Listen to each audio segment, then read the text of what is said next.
So yes, we were live from Islington North yesterday. We were the day before in Maidenhead, Theresa May's constituency. Jeremy Corbyn's been representing Islington North since 1983, is seeking re-election there. And we set up our own stall at the Nag's Head Market, and all we were missing was the Labour leader, and he's right here now. Good afternoon. Good afternoon. Lovely to be here too. We saw where you shop. We met, although we found the guy where you bought your underpants and so on has apparently left to be an Uber driver. Yeah, he's gone off to drive cabs, and unfortunately it's a shame because I always like chatting to him. But the people around that Nag's Head Market, they're wonderful. You've got a sort of microcosm of the whole community there, and and you know what, people get along pretty well there.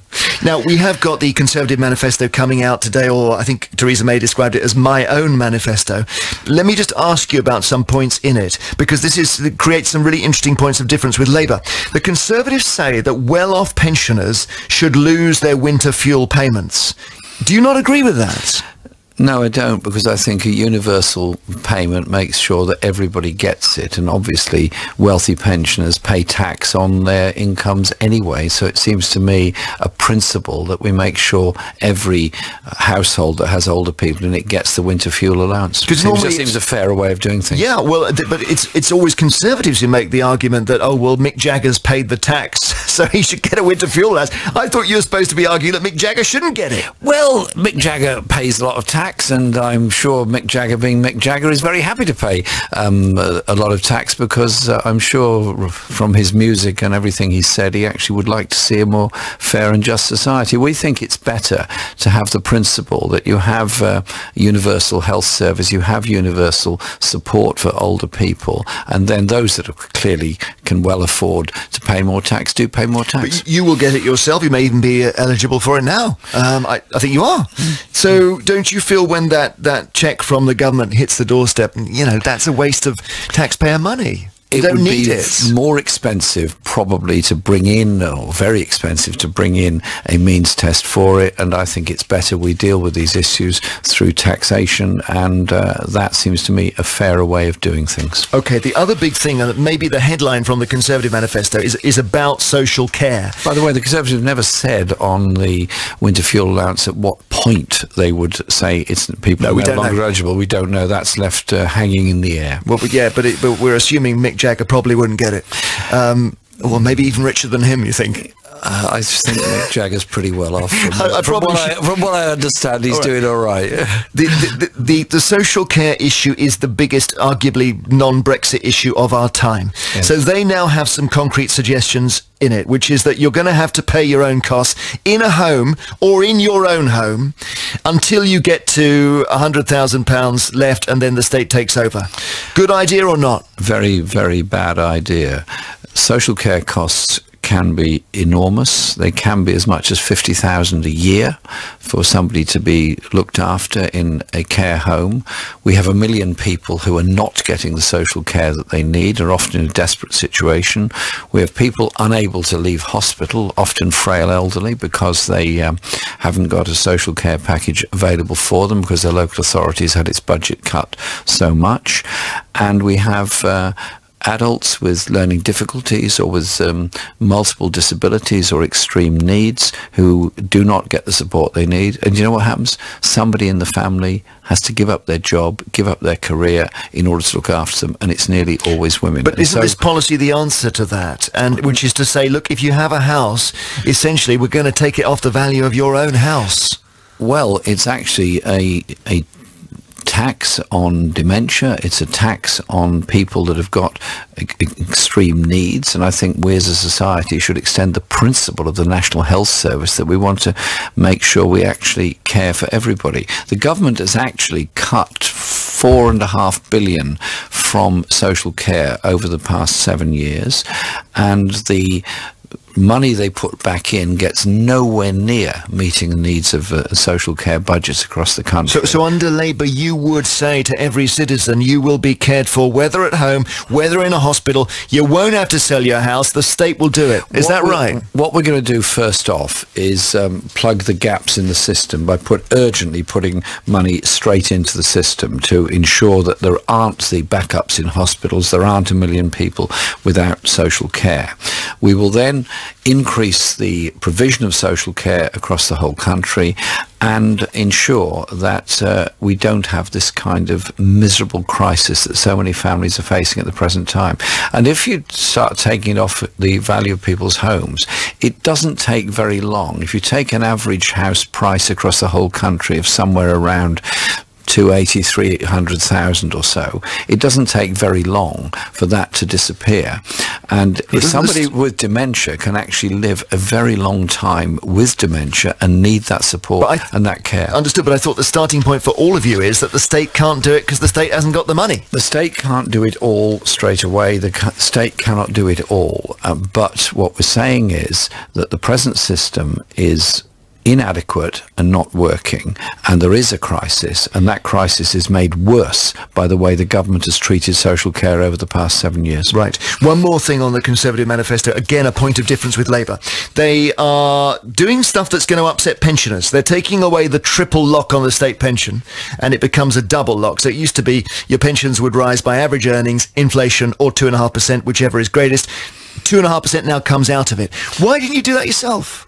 We're keeping the triple lock. But why not say, because a lot of what we hear is that pensioners are getting too much under the system and it's disadvantaging 25-year-olds, but you're protecting them. Well, I don't think we should be setting one generation off against another. Listen, I went into Parliament in 1983 and I started a campaign then about the issues of then standing charges, but also about linking pensions to earnings or prices, whichever went up by the highest. That was in Barbara Castle's bill in 1975, or Act rather, in 1975. What the Conservatives are doing is taking away this guarantee. I don't think you set this debate up by having intergenerational rivalry. We simply say that we think pensioners who've made a massive contribution to our society deserve the security of knowing the triple lock will be in place and we will keep it in place. So again, it's a policy you're going to need cash for, yes. And you've identified people who are earning more than £80,000 a year as the place to go for the cash. Is that right?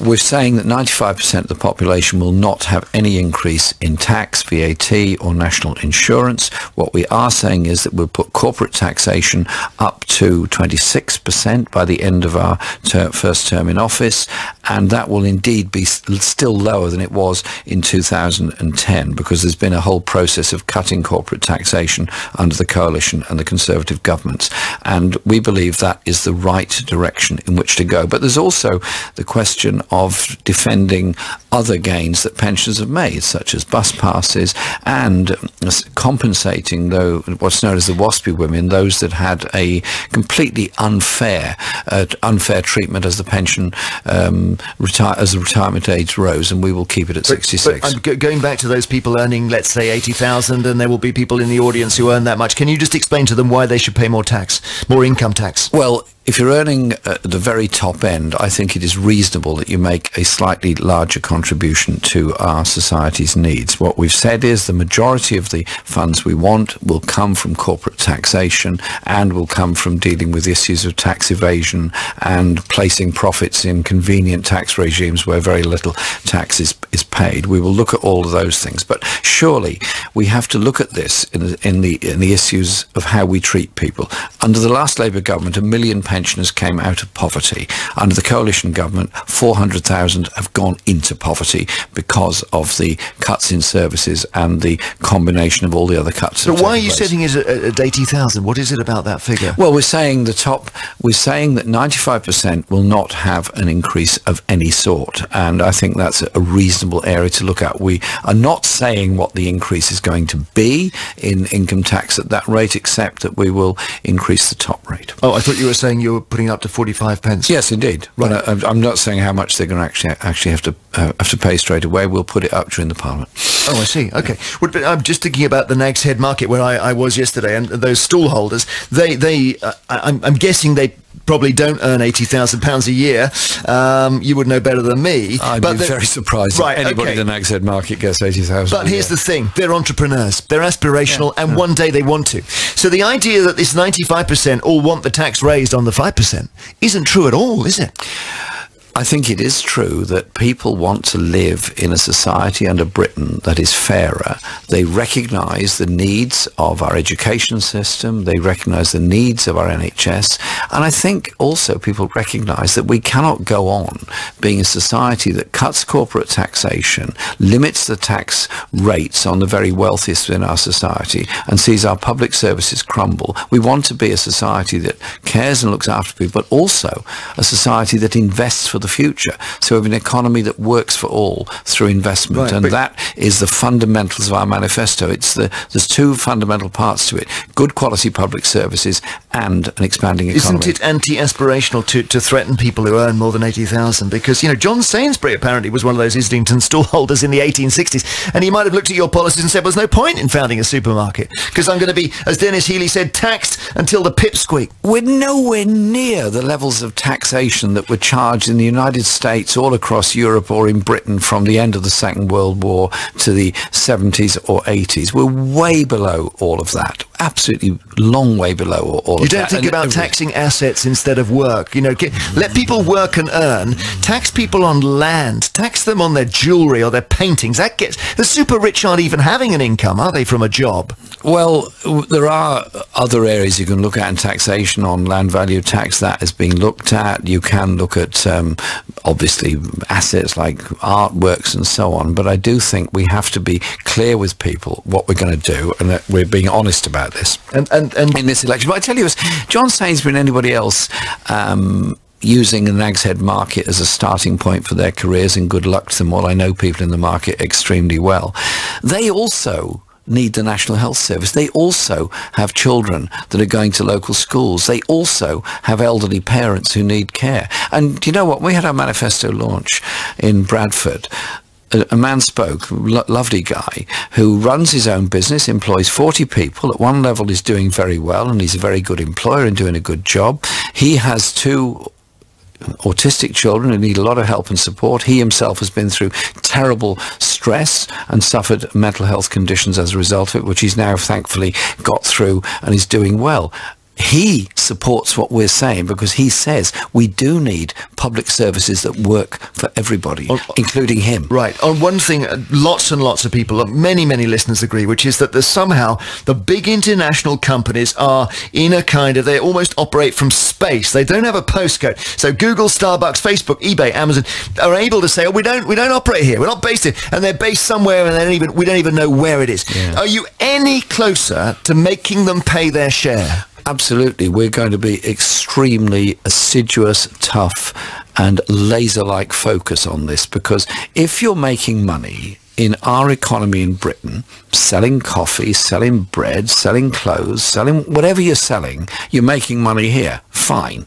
Pay your tax here as well. Don't conveniently offshore your balance sheet to a low tax regime and claim your incomes there, because Luxembourg simply isn't big enough to absorb the amount of coffee that Starbucks and others may think it could. It doesn't. What we're going to do is tax people at the point of where they're making their money. You've had a lot of people say you can't afford to pay for your policies and all of that, and we've got a lot of debt in this country. Anyway, there is one way you could release an enormous amount of money, and in fact you fully agree with this, which is that you cancel Trident, because it would give you £100 billion, and no one would be able to say to you, Jeremy Corbyn, you can't afford these policies. Look, the party has come to its view on this. I understand that.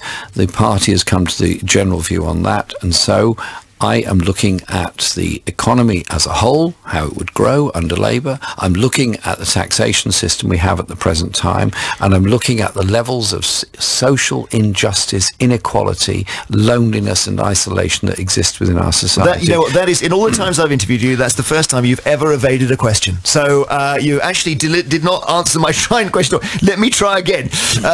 Look, it's your policy. You don't want Trident, Jeremy Corbyn. If you're Prime Minister, it doesn't matter what the Labour Party thinks. You're going to be in charge. Cancel it. The Trident commitment is made by Parliament and made by the Labour Party. There will be a strategic defence review when we take office, as all governments coming in do. That will include all aspects, including nuclear, And I will be utterly determined to ensure the Nuclear Non-Proliferation Treaty has reality and meaning. So I will be supporting the six-party talks to try to reduce tensions in the Korean Peninsula and end the nuclear crisis there.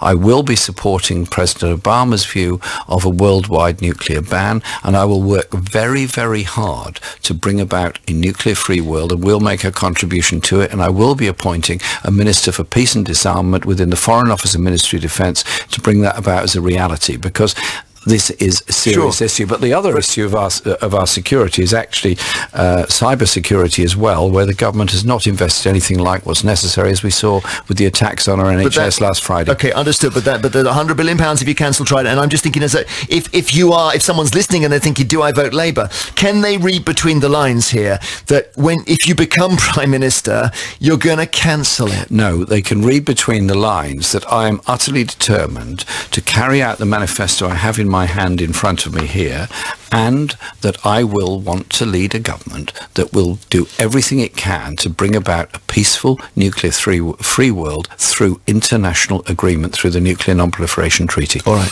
Now, we heard in the news about Theresa May holding her manifesto and saying that this is all about Britain post-Brexit, and the phrase she used was, as we chart our own way in the world. And I just wanted to put it to you that if we're trying to work out what shape Britain is in post-Brexit, if you listen to the Conservatives, you know we may have a hard Brexit. If you listen to the Lib Dems, you know we may have a second referendum if they get in. If you listen to Labour, we don't really know what sort of direction we're going to chart. This is my chance to explain it. Please do. Yeah. Thanks. The principle behind our negotiations over Brexit are this, that we want to ensure there is tariff-free access to the European markets. That is absolutely essential, because if we don't, we'll then have to start trading under World Trade Organization rules, which means we immediately put a tariff wall up around our country, and manufacturing industry jobs, service industry jobs would all be under threat. So we start from that principle. I've made that very clear to the EU Commission, to the European Parliament, and to governments all across Europe. Secondly, we protect the environmental standards, the consumer standards, the working time directive, and many of the other employment regulations that we've obtained through European Union membership. But not freedom of movement.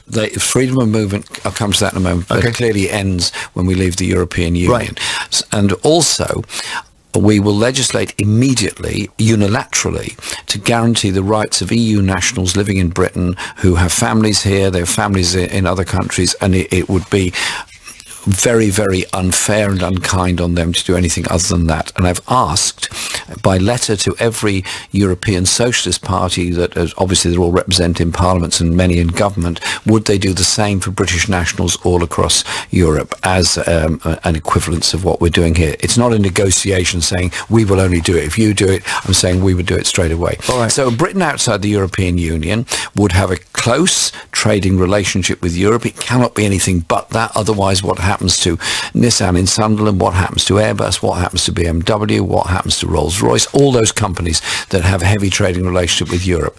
And that way, I think we can say to people, listen, we recognise and accept the result of the referendum. We recognise and accept the decision that was made.